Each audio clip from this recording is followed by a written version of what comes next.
Nexus Station was the largest trading hub in the galaxy. Millions of aliens from hundreds of different species walked through its massive corridors every single day. Ships came and went like bees around a hive. The station floated in neutral space, far from any single empire's control, and the Galactic Council kept the peace here with thousands of armed peacekeepers. Held his daughter's small hand tightly as they walked through the crowded marketplace. The noise was almost too much. Vendors shouted in dozens of languages. Strange smells filled the air. Creatures of every shape and size moved past them, some walking, some floating, some crawling on walls. Little was only 7 years old. Her eyes were wide with wonder as she looked at everything around her. She had never been to a place like this before. Her father worked as a cargo hauler on a human ship called the Horizon's Edge. This was supposed to be a simple supply run, had brought along because she had begged him for weeks to see the famous station. Humanity had only joined the galactic community 15 years ago. To most alien species, humans were still newcomers, strange creatures from a dangerous planet called Earth. The galaxy had a name for species that came from worlds like Earth. They called them. Earth had high gravity, extreme temperatures, dangerous predators, and countless diseases. The fact that humans had survived such a place made other species nervous. But today was not thinking about politics or fear. He was just a father showing his daughter the wonders of the universe. "Look," pointed at a vendor selling glowing fruits that changed color when you touched them. "Can we get one, please?" Smiled down at her. "Maybe on the way back. We need to pick up the supplies first." They continued walking through the crowd, stayed close to her father, but her attention kept drifting to all the amazing sights around her. She did not see the tall figure walking toward them. She did not notice the crowd parting to make way for something important. Commander of the Dominion moved through the marketplace like she owned it. In many ways, she did. They were one of the oldest and most powerful species in the galaxy. They looked like giant insects, standing nearly 3 meters tall, with hard shells that served as natural armor. Shell was a deep purple color, marked with gold symbols that showed her high rank. Behind her walked 4 guards, each one carrying weapons that could burn through metal. Other aliens quickly moved out of their way. Everyone knew better than to bother a commander. Was looking at a display of floating toys when she stepped backward. Her small body bumped into something hard. She looked up and saw the massive insect creature towering above her. "Sorry," said quickly, bowing her head the way her father had taught her. Commander stopped. Her compound eyes, made of thousands of tiny lenses, focused on the small human child. Her mandibles clicked together slowly. The sound was like knives scraping against each other. "You dare touch me." His voice came through a translator device on her chest. The words were cold and sharp. "You filthy vermin spawn." His heart stopped. He reached for his daughter, trying to pull her away. "I'm so sorry, Commander. She didn't mean to. She's just a child. Please forgive us." But was not interested in forgiveness. They believed in strict hierarchy. They believed that lesser species should know their place. And 2, humans were the lowest of the low. Dirty animals from a dirty planet who should feel grateful to even breathe the same air as their betters. Her armored limb moved faster than could react. The blow struck across the face with terrible force. The little girl flew through the air and crashed into a vendor's stall. Wood and metal scattered everywhere. Blood splattered across the floor. Did not move. Screamed. It was not a sound of fear. It was the raw, primal scream of a father watching his child get hurt. He ran to and gathered her broken body in his arms. Her face was destroyed. Her cheekbone was shattered. Blood poured from wounds that no 7-year-old should ever have. "Yuna, wake up, please wake up." Tears streamed down his face as he held her. He turned to look at with murder in his eyes. Every instinct in his body told him to attack, to kill, to tear this monster apart with his bare hands. But the guards had already surrounded him, their weapons pointed at his head. The child violated sacred space, said calmly, as if she had done nothing wrong. Be grateful I showed mercy. I could have killed it. Station security finally arrived. A group of peacekeepers pushed through the crowd, their blue uniforms marking them as Galactic Council officers. Felt a moment of hope. Surely they would arrest this monster. Surely there would be justice. But the lead peacekeeper took one look at its rank symbols and stopped. His face went pale. "Commander," he said nervously, "is there a problem here?" "No problem," replied. "A child touched me. I corrected its behavior. We are done here." The peacekeeper nodded slowly. He did not even look at its bleeding body. He did not check if the child was alive or dead. "Of course, Commander. Please accept our apologies for this disturbance." Could not believe what he was hearing. "What? She attacked my daughter. Look at her. She might be dying. You have to arrest her." The peacekeeper finally turned to him. There was pity in his eyes, but also fear. "Sir, Commander has diplomatic immunity. She is a high-ranking officer of the Dominion. We cannot take action against her. I'm sorry." "Sorry?" His voice broke. "My daughter is bleeding in my arms and you're sorry." Walked past them without another word. Her mandibles clicked together in what sounded like laughter. The crowd parted for her once again, and she disappeared into the station, leaving behind a broken child and a father whose world had just shattered. Medical teams arrived minutes later. They rushed to the station's hospital. She was alive, but barely. The doctors said she would survive, but she would carry scars for the rest of her life. Sat outside the operating room, covered in his daughter's blood. His hands were shaking. His mind was empty except for one thought, one burning, terrible thought. This would not stand. He did not know it yet, but the footage of the attack was already spreading through human networks. Every colony, every ship, every human in the galaxy would see what happened to Little, and they would all feel the same thing felt in that moment. Rage. The video played on every screen aboard the human carrier Iron Will. Every soldier, every officer, every crew member watched in silence as a 7-year-old girl was struck down by an alien 3 times her size. They watched her small body fly through the air. They watched her blood splash across the floor.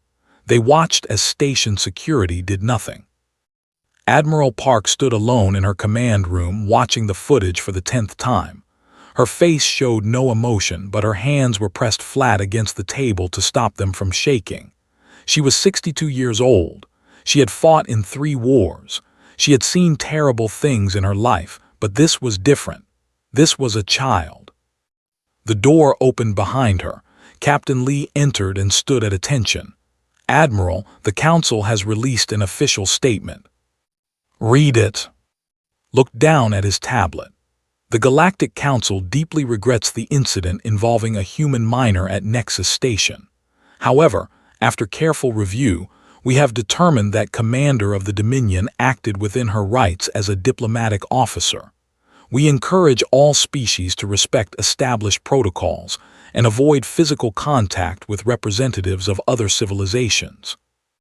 Closed her eyes. "They are blaming the child."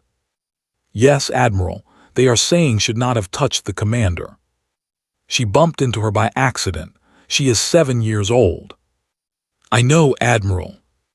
Turned to face her captain. Her eyes were hard and cold, like stones at the bottom of a frozen river. "What has the Dominion said?" Hesitated. "They have formally commended Commander for maintaining proper species hierarchy. They have also warned humanity against taking any reckless action." "Reckless action," repeated slowly. "They nearly kill a child and they warn us about reckless action." She walked to the large window that looked out into space. Stars burned in the endless darkness. Somewhere out there, Little was lying in a hospital bed, her face held together by machines and medicine. Somewhere out there, Commander was probably celebrating her victory over a 7-year-old human girl. "Get me a secure channel," said. "I need to speak with General and Director." Minutes later, 3 holographic figures stood in the command room. General was the supreme commander of the United Earth Defense Force. He was a large man with gray hair and a face full of old scars. Director led Human Intelligence Services. She was small and thin, with sharp eyes that seemed to see everything. "I assume you have both seen the footage," began. "Every human alive has seen it," General replied. His voice was heavy with anger. "Our colonies are demanding action. There have been protests on 12 different worlds. People are calling for war." "War would be foolish," Director said calmly. "The Dominion has over 2,000 warships. We have less than 300. A direct conflict would destroy us." "So we do nothing?" asked. "We let them beat our children and smile while they do it." "I did not say that." A thin smile appeared on his face. "I said war would be foolish. I did not say we should do nothing." General leaned forward. "What are you thinking, Director?" "Commander leaves Nexus Station in 3 days. She will travel back to with a heavy escort, 12 warships. The Council is pressuring us to let the matter rest for the sake of galactic peace." "And you have a different plan," said. "I have been preparing for a moment like this for years." His holographic image flickered as she pulled up tactical data.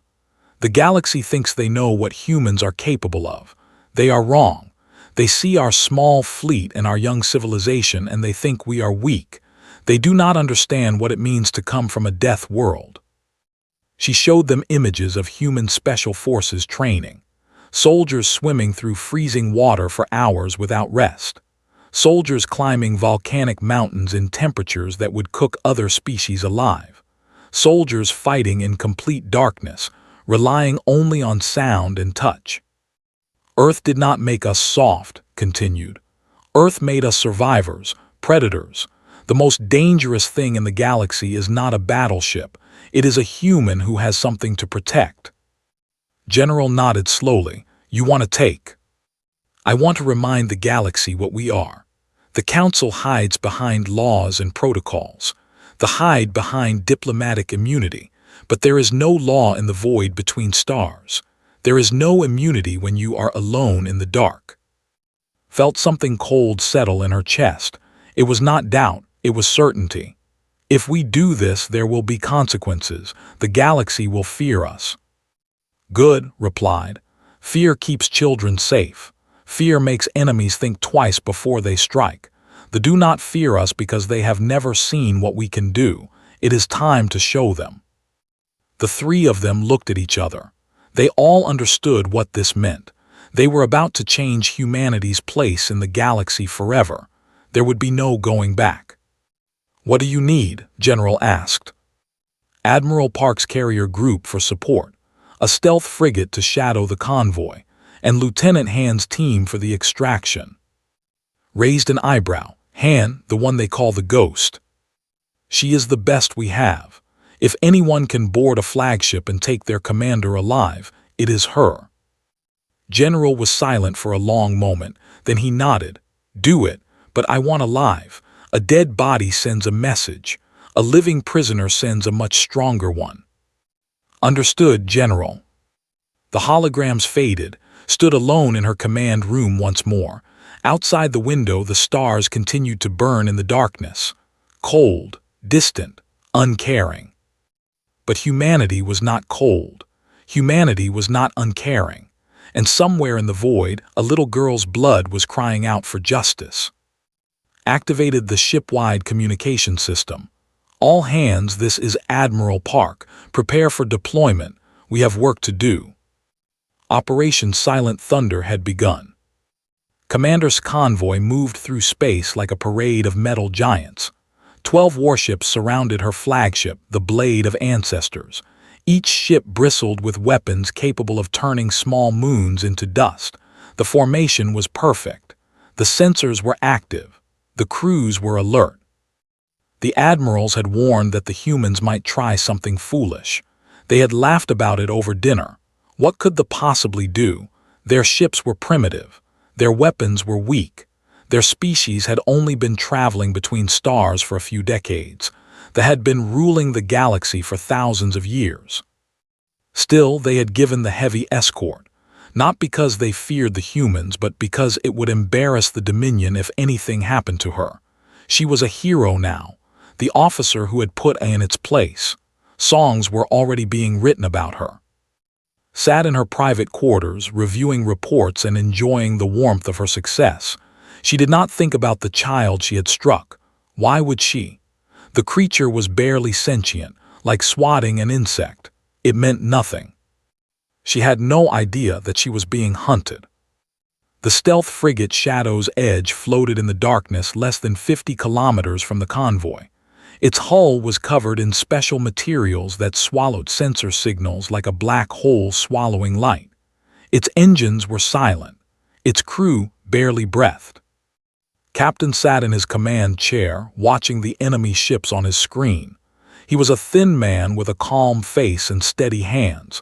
He had commanded stealth operations for 15 years. He had never been detected, not once. "Target is holding formation," his sensor officer whispered. "No indication they know we are here." Nodded. "Good. Signal the boarding team. They have permission to proceed." In the cargo hold of the Shadow's Edge, Lieutenant Han checked her equipment one final time. She was 34 years old with short black hair and eyes that revealed nothing. Her nickname was the Ghost, and she had earned it by completing missions that should have been impossible. 12 operators stood behind her. Each one was the best of the best. They had trained together for years in conditions that would kill other species: freezing water, burning deserts, crushing pressures, poisonous atmospheres. Earth had taught humanity how to survive anything. The military had taught them how to turn that survival into a weapon. "Listen carefully," said softly. "They think they are safe. They think their ships are fortresses. They think their security is perfect. They are wrong about all of it." She pulled up a holographic diagram of the Blade of Ancestors. "We enter through the waste reclamation system here. No one would ever use that route. They find it disgusting. We will use their disgust against them." One of her operators, a young woman named, raised her hand. "What about internal security? They have guards everywhere." "They are not used to fighting inside their own ships. Their guards are trained to stand and shoot, not to hunt in tight spaces. We are different. We are persistence predators. Our ancestors chased prey across entire continents until it collapsed from exhaustion. Tonight, we hunt." Looked at each of her team members. "Remember why we are here. A little girl named is lying in a hospital bed right now. Her face is broken. Her childhood is stolen. And the creature who did this to her is sleeping comfortably in that ship, believing she will never face justice." She let the words sink in. "We are going to teach her otherwise. We are going to teach the entire galaxy otherwise. No one hurts our children. No one." The team moved to the boarding pods. These were small, dark craft designed to attach to enemy hulls without being detected. Each pod held 3 operators. They would cross the gap between ships in complete darkness, using only passive sensors to guide them. The launch was silent. The pods drifted through space like seeds carried by an invisible wind. The sensors swept past them again and again, finding nothing. The pods were too small, too dark, too still. Contact with the enemy hull came softly. The pods attached themselves near the waste ports like parasites finding a host. Cutting tools burned through the outer shell, creating openings just large enough for humans to crawl through. Was the first one in? The smell hit her immediately. The waste system was filled with chemicals that would burn the skin of most species. 2, it was just uncomfortable. Her suit protected her from the worst of it, and she had trained in far worse conditions. She moved through the narrow pipes like a snake, her body bending in ways that seemed impossible. Behind her, her team followed in perfect silence. They communicated only through hand signals and subtle clicks that No could hear. The first guard died without knowing he was in danger, dropped from a ceiling vent and wrapped her arms around his neck. A quick twist, and his body went limp. She lowered him to the floor and moved on. The second guard saw her shadow and tried to raise his weapon. A throwing knife caught him in the throat before he could make a sound. Two more operators emerged from the darkness and dragged his body into a storage room. One by one, the guards fell. The security teams had no idea what was happening. Their comrades simply vanished. No alarms, no gunfire, just silence and absence. His team moved through the ship like ghosts. They disabled cameras. They cut communication lines. They sealed doors behind them so that no one could follow. The Blade of Ancestors was a massive ship with thousands of crew members, but the humans only needed to reach one target. Commander's quarters were at the heart of the ship, protected by the best guards the Dominion could provide. 20 elite soldiers stood between the humans and their target. 20 was not enough. The battle lasted less than 3 minutes. The guards were big and strong, but they were slow. They relied on their armor and their weapons. They did not expect enemies who could move faster than their eyes could track. They did not expect knives slipping between armor plates. They did not expect hands closing around their breathing tubes. When the last guard fell, stood before the door. She was covered in blue blood, but she was not even breathing hard. She placed a small device on the door lock. It beeped once, and the door slid open. Inside, Commander was just waking up. Smiled. "Hello, Commander. We need to talk about a little girl named." Commander woke to find a blade pressed against the soft flesh beneath her jaw. Her compound eyes adjusted slowly to the darkness of her quarters. Emergency lights flickered red and orange. The air smelled wrong. It smelled like blood. She tried to move her arms, but they would not respond. She looked down and saw that her limbs were bound with thin cables that shimmered like spider webs. No matter how hard she pulled, the cables did not break. They only cut deeper into her shell. "Do you remember her name?" a voice asked. His eyes finally focused on the figure crouched before her. A human female, small, fragile-looking, but her eyes were the eyes of a predator, cold and patient and hungry. "The child you struck at Nexus Station," the human continued. She spoke perfect, every click and hiss in the right place. She is 7 years old. She likes to draw pictures of starships. She dreams of being an explorer someday. His mind raced. How had this creature gotten onto her ship? Where were her guards? She could hear no alarms, no sounds of battle, nothing but the soft hum of the ship's systems. "My guards," she hissed. "What have you done with my guards?" The human glanced toward the door, followed her gaze, and felt something she had not felt in many years: fear. Her elite guards, the finest soldiers in the Dominion, lay scattered across the floor like broken toys. Blue blood pooled beneath their bodies. None of them were moving. "Your guards died quickly," the human said. "We are not cruel, we simply needed to reach you." "This is madness," forced her voice to stay steady. "I am commander of the Dominion. I have diplomatic immunity. The Galactic Council will demand my release. Your species will be punished. You will start a war you cannot win." The human tilted her head slightly. It was a strangely innocent gesture, like a child examining an insect. "Your diplomatic immunity protects you from the Council's laws, but we are not the Council. We are, and where we come from, there is only one law that matters." She leaned closer. The blade pressed harder against his throat. "You do not hurt children." Felt her hearts beating faster, two of them racing in opposite rhythms. "The creature touched me. It violated sacred space. I was within my rights." "She bumped into you by accident. She was looking at toys. She was excited to see the station. She said sorry, and you broke her face." "It does not matter. Council law says." "Council law?" The human made a sound that might have been laughter. "Your council law protected a monster who hurt a child.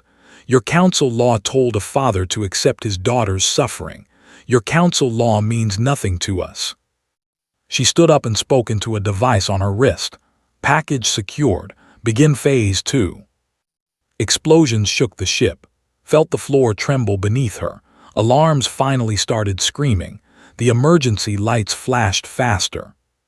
"What is happening?" demanded. "What are you doing to my ship?" "We are sending a message."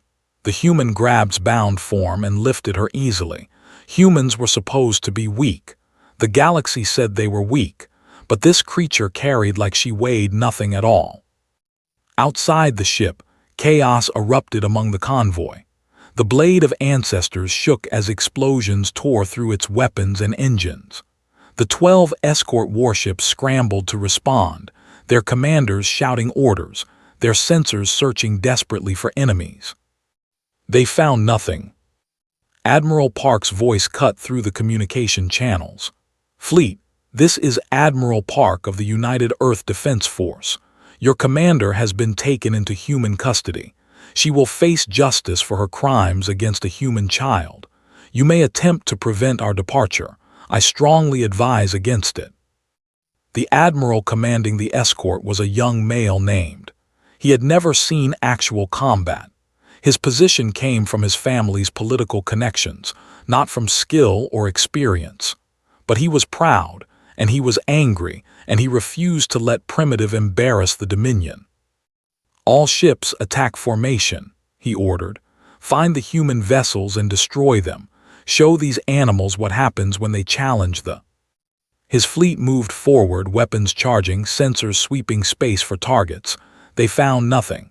The human ships were invisible, impossible to track, impossible to target. Then the first warship exploded. It happened without warning. One moment, the cruiser Eternal Victory was charging its main weapons. The next moment, it was an expanding cloud of fire and debris. Its crew of 3,000 died instantly. "Where did that come from?" Admiral screamed. "Find them, find the humans." A second ship died, then a third. The human weapons struck from impossible angles, piercing shields that should have been impenetrable. The fleet tried to return fire, but they were shooting at shadows. Their missiles flew into empty space. Their energy beams burned nothing but void. The battle lasted 20 minutes. When it ended, 3 warships were destroyed. 6 more were crippled, their engines dead, their weapons gone. The remaining ships limped away, running for safety, their crews terrified. Admiral sat in his command chair, staring at the destruction around him. He had lost nearly 10,000 soldiers. He had not hit a single human target. Aboard the Shadow's Edge, Hand secured Commander in a holding cell. The commander had stopped speaking. She simply sat in silence, her compound eyes staring at nothing. Captain appeared in the doorway. "Mission complete, Lieutenant. We are jumping to human space in 2 minutes. Casualties? 0, not a scratch on any of our people." Nodded, she looked at one last time. "You thought we were weak because we are small. You thought we were primitive because we are young. You thought you could hurt our children without consequences." She turned away. "You were wrong." The Shadow's Edge vanished into faster-than-light travel, carrying its prisoner toward human territory. Behind it, the shattered remains of the fleet floated in the darkness like broken dreams. The galaxy had just learned something new about humanity. They were not just survivors from a death world. They were predators, patient and persistent and absolutely merciless when someone threatened their young. The message was clear, and soon every species in the galaxy would hear it. The Galactic Council Chamber was the largest enclosed space in known civilization. Its domed ceiling stretched so high that clouds sometimes formed inside it. Seats rose in endless circles, each section reserved for a different species. Over 200 alien races had representatives here, from ancient empires that had ruled to young civilizations barely a century old. Today, every seat was filled. The news had spread across the galaxy like fire through dry grass. Humanity had attacked a convoy. They had taken Commander prisoner. They had destroyed 3 warships and crippled 6 more without losing a single vessel. The impossible had happened, and everyone wanted to see what came next. The delegation occupied the largest section, their purple shells gleaming under the chamber lights. Their ambassador, a massive male named, stood at the center of the floor. his voice booming through the translation systems. "This is an act of war," screamed, spraying venom from his mandibles. "The humans have attacked our ships in neutral space. They have kidnapped a diplomatic officer. They have murdered thousands of soldiers. We demand immediate action from this council. We demand that humanity be punished. We demand." He stopped. The main doors of the chamber had opened. Every eye, every sensor, every optical organ in the room turned toward the entrance. Ambassador walked in alone. She was a small woman in her 50s, with gray hair pulled back in a simple style. She wore the formal uniform of Earth's diplomatic corps, dark blue with silver trim. Her face was calm. Her steps were steady. She carried a plain metal container in both hands. The chamber went completely silent. Even the atmospheric processors seemed to stop humming. Walk to the exact center of the floor, where had been standing moments before. The ambassador had stepped back, his mandibles clicking nervously. Something about this human woman made his instincts scream warnings. She set the container down gently. 20 days ago, began, her voice soft but clear, Commander of the Dominion struck a human child at Nexus Station. The child's name is, she is 7 years old. Her only crime was accidentally bumping into an alien who considered herself superior. She looked around the chamber, meeting as many eyes as she could. The blow shattered her cheekbone. It sent her flying across a marketplace. It left her unconscious in a pool of her own blood. She nearly died. The chamber remained silent. Her father begged for justice. He was told that Commander had diplomatic immunity. Your peacekeepers refused to act. Your courts refused to hear the case. This council issued a statement blaming the child for the attack. His voice did not rise in anger. It remained calm and steady, which somehow made it more terrible. The Dominion commended Commander. They praised her for maintaining proper species hierarchy. They warned humanity against taking reckless action. She paused. So we took careful action instead. She opened the container. Commander's head sat inside, preserved perfectly in stasis fluid. Her compound eyes were frozen open. Her mandibles hung loose. The cut at her neck was clean and precise. The chamber exploded into chaos. Aliens screamed. Some fled toward the exits. Others drew weapons, though they had no target to shoot. The delegation roared in fury, their guards rushing forward with weapons raised. But did not move. She stood beside the container, watching the storm around her with perfect stillness. "Let them come," she said quietly, and somehow her voice cut through all the noise. "Let them try." The guards stopped. They did not know why. Something in the human's eyes made them hesitate. Something ancient and cold and very, very patient. "For 15 years, humanity has tried to be good members of this community," continued. "We followed your laws. We respected your customs. We smiled when your species looked down on us. We accepted insults and discrimination because we believed in the ideals of galactic cooperation." She looked directly at the ambassador. His mandibles had stopped clicking. His venom glands had run dry. "But there are lines that cannot be crossed. There are things that cannot be forgiven. You may call us, you may think that means we are animals, savage, primitive, less than you." Smiled, it was not a friendly smile. "You are wrong. Earth did not make us savage. Earth made us survivors. Our planet tried to kill us every single day, and we refused to die. We fought predators with rocks and sharpened sticks. We crossed burning deserts and frozen wastelands. We built civilizations while volcanoes erupted and asteroids fell and plagues swept across continents." She gestured at its head. "And we learned one truth that your comfortable species never had to learn. When someone threatens your children, you do not wait for permission. You do not ask for justice. You take it." The chamber was silent again. Even the angry species had stopped shouting. They were listening now. Let this serve as notice to every representative in this room. Humanity did not crawl up from a death world to bow before your hierarchies. We did not survive extinction events to accept our children being beaten by your officers. She pointed at the delegation. Touch our children again, see what happens. Ambassador finally found his voice. This means war. The Dominion will destroy your pathetic civilization. We have 2,000 warships. We will burn your colonies to ash. Smile did not fade. Then bring them. Bring all 2,000 ships, but remember what happened to your escort fleet. 12 warships against a single human frigate, 3 destroyed, 6 crippled, 0 human losses. She let the numbers sink in. We have been hiding our true capabilities because we wanted peace. We built stealth ships that your sensors cannot detect. We developed weapons that pierce your shields like paper. We trained soldiers who can board your vessels and kill your crews without making a sound. She turned back to the full council. We do not want war. We want to trade and explore and grow alongside you, but if war comes, know this. Humanity will not fight the way you expect. We will not line up our ships for honorable battle. We will come in the night.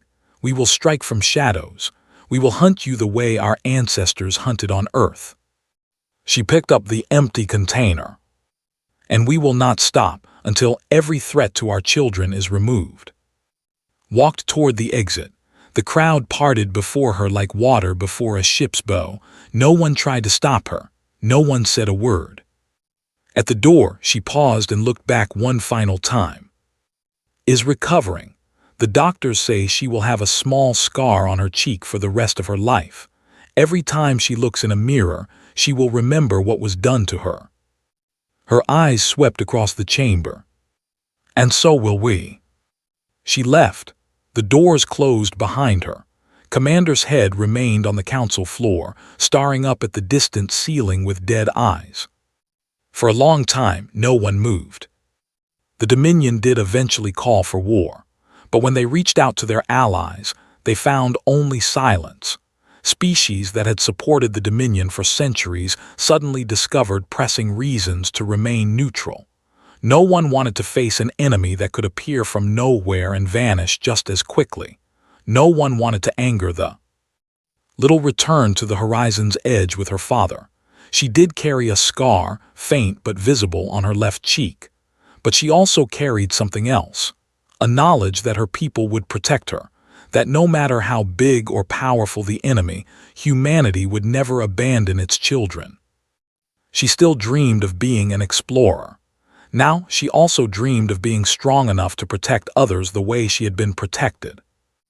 And across the galaxy, in trading posts and space stations and colony worlds, a new phrase began to spread among the younger species. Those who had also suffered under the old empires. Those who had also been told to accept their place. They whispered it to each other like a prayer, like a promise.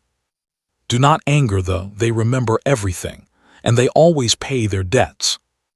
The galaxy had changed forever, and at the center of that change was a 7-year-old girl with a scar on her cheek and stars in her eyes.